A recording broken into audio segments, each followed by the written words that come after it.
ng Biblia, saksi ka ni Jehovah. Hindi ka ba magdududa na ang nababasa sa Biblia, iglesia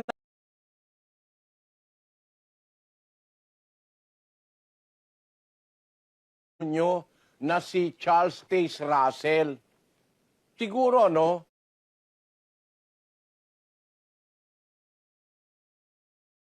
Kung namimili ka ng pangalan, dapat sa bandang huli matama ka.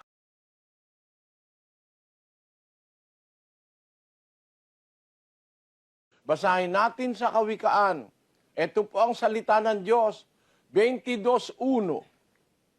Ang mabuting pangalan ay maiging piliin kaysa sa malaking kayamanan. Yun, At ang mabuting pangalan, maiging piliin kaysa malaking kayamanan. Meron pong mabuting pangalan. At ang pinakamabuting pangalan ng iglesia sa Biblia ay ang pangalan ng may-ari. Ang may-ari ang Diyos. Ano ilalagay mo? Pangalan ni Luther. Piliin kaysa malaking kayamanan. Kung iglesia ka ni Luther, isipin mo nga, alin ang mabuti? Iglesia ng Diyos o iglesia ni Luther? Pag hindi mo pa naisip, ano ibig kong sabihin? Hindi mo ba maiisip po yun, kapatid? Alin ang mas maganda? Iglesia ng Diyos o iglesia sa Roma? Katolika, Apostolika, Romana, yun ba ang tama? Nasa Biblia ba yun? Kung talagang naniniwala tayo sa Biblia at sa Diyos, may walang ibang iglesyang dapat kang piliin. Mas mamahalin mo yung iglesyang tinatawag sa pangalan ng Ama o ng Diyos na makapangyarihan sa lahat. Kaya nga sa Biblia ang tawag, Iglesia ng Diyos. Doon tinawag si Pablo. Iglesia ng Diyos. Doon nandun ang mga apostol. Iglesia ng Diyos. Ang binili ni Kristo ng kanyang sariling dugo. Ano pa gusto nyo, mga kababayan? Ayaw nyo. Sige nga po, sumagot kayo sa budhi. Yung isip mo at saka yung konsyensya mo ang pasagutin mo. Alin kaya ang mas gusto mo? Iglesia na ang nandun ay pangalan ng Diyos o pangalan ni Luther o kaya ni Wesley? O pangalan ni Buddha? Kaya Buddhism. Kaya yung mga kapatid namin dating miyembro ni Buddha, may nang nag-text sa akin, Brad Eli, salamat, nakilala ko si Buddha. Ibig niyan sabihin, nung araw na Budista siya, hindi niya kilala si Buddha. Basta nakagisnan niya na lang na siya anak ng Budista, taga Hong Kong anak siya ng Budista, kaya sabi ko nga, masuswerte Pilipino Pinanganak tayo hindi sa isang bansang Budismo. Kasi wala kang choice Bawal sa kanila tumanggap ng ibang iglesia. Yung Hinduism, biro mo sambahin mo ang elepante, sambahin mo baka. Yung ginagawang hamburger yan sa Pilipinas. Kayo naman sinasamba nyo. Ina nyo, nasamba ang baka, nilalagyan ng bulaklak. Bakit ko nasasabi ito, mga kapatid? Hindi naman Diyos yan baka yan Ginawa yan ng Diyos para kainin mo, hindi para sambahin mo. O naniniwala na kayo ngayon, merong mga nagre-relihiyon, hindi nag-iisip.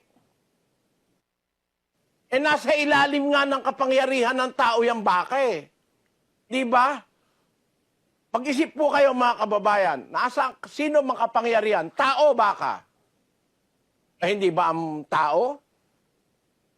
Pati nga yung mga mababangis na baka. Hindi ba pati yung mababangis na baka ang ginagawa ng tao napapaamo yun? Yung mababangis na baka. Kasi mas makapangyarihan ng tao sa mga hayop. Isang Santiago Kapitulo 3, versikulo 7. Sapagkat ang bawat uri ng mga hayop at mga ibon na mga nagsisiusad at mga bagay sa dagat ay pinaaamo at napaaamo ng tao. Tayo, makapangyarihan tayo kaysa hayop. Kaya nga pati leon na itinuturing na hari ng kagubatan Ang leon kasi, kumakain ng elepante. Kahit elepanting malaking-malaki sa kanya, nilalamon niya. Ang leon, kinakain niya, pati mga kalabaw, baka, etc. Ngayon, namili ka ng Diyos, ang pinili mo, pagkain lang ng leon. Walang samaan ng loob, mga kababayan. Mamimili ka ng Diyos, pinili mo, kinakain ng leon, baka at elepante. Yun ang napili ng Hinduism Nasambahin ng kanilang mga baka at mga elepante. Pagkain lang na ng leon yan siya na, maganda-ganda pa kung ang napili mo, leon Pero mali pa rin. Kasi hayop din yun Napapaamo rin ng tao yun. Kahit nga yung mga, ang tawag doon, yung isdang nagsasayaw pa, mga dolphin, napapaamo ng tao. Mga sharks, may napapaamo rin ng tao. Mga shark, anong tawag doon sa shark? Mga pating. Balyena, napapaamo ng tao. Mas mataas tayo sa pagkakalikha ng Diyos. Tapos sasambahin mo yung mga yan. Huwag kayong magagalit, mga kababayan. Nagsasabi lang ako ng totoo. Bakit mo sasambahin ng baka? Mali. Mali. Mag-isip kayo, nag-aaral kayo. O yung mga nag-aaral dyan sa La Verdad sa Apalit. We belong to the animal kingdom according to science. No? We belong to the animal kingdom. But we are superior to every animal. And it is proven by the fact that we can tame every animal. Pati nga yung venomous snake yung mga makamandag na hayop gaya ng mga ahas, natetame ng tao yan Napapaamo yan ng tao. Paano mo ngayon sasabihin na sasamba ka sa mga yan? Alam nyo, yan ay napakalaking kasinungalingan, mga kababayan. Roma 1:25. Sapagkat pinalitan nila ang katotohanan ng Diyos ng kasinungalingan at sila'y nagsisamba at nangaglingkod sa nilalang kaysa lumalang na siyang pinupuri magpakailanman Yo? siya nawa. Ang kasinungalingan, pinalit nila sa katotohanan. Sinamba nila yung nilalang kaysa sa lumalang. Ang dapat sambahin yung lumalang, yung Diyos.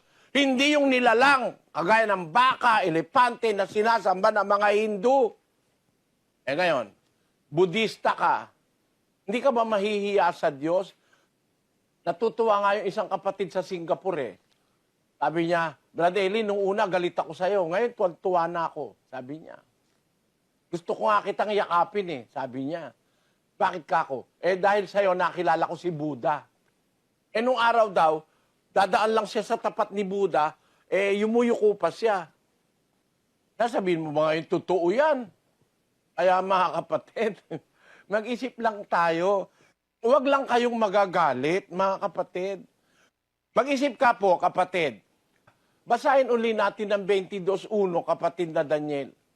Ang mabuting pangalan ay maiging piliin kaysa malaking kayamanan. Ayun. Kahit na pagkalaki-laking kayamanan, maganda kung ikukumpara mo, piliin mo mabuting pangalan. Sa Biblia, ang mabuting pangalan, ang pangalan ng Diyos. Yun ang pinakamabuting pangalan. Ganito ang sabi ng ating Panginoong Jesucristo. Ganyo sa isang talata ng Lucas, 18:18. At tinanong siya ng isang pinuno na sinasabi, Mabuting guro, anong gagawin ko upang magmana ng walang hanggang buhay? At sinabi sa kanya ni Jesus, Bakit mo ako tinatawag na mabuti? Walang mabuti kundi isa, ang Diyos lamang. Ayon, sabi ng Panginoong Sus, ba't mo ako tinatawag mabuti? Walang mabuti kundi isa, ang Diyos lamang. Pagdating sa mabuting pangalan, meron pa bang mas bubuti sa pangalan ng Diyos?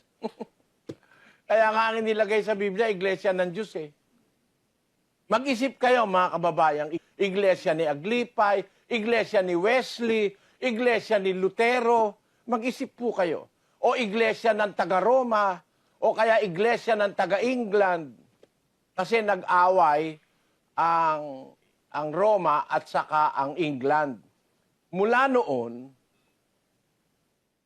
ang itinawag ni Queen Elizabeth, Church of England, ayaw niya kasi na Iglesia Katolika Apostolika Romana.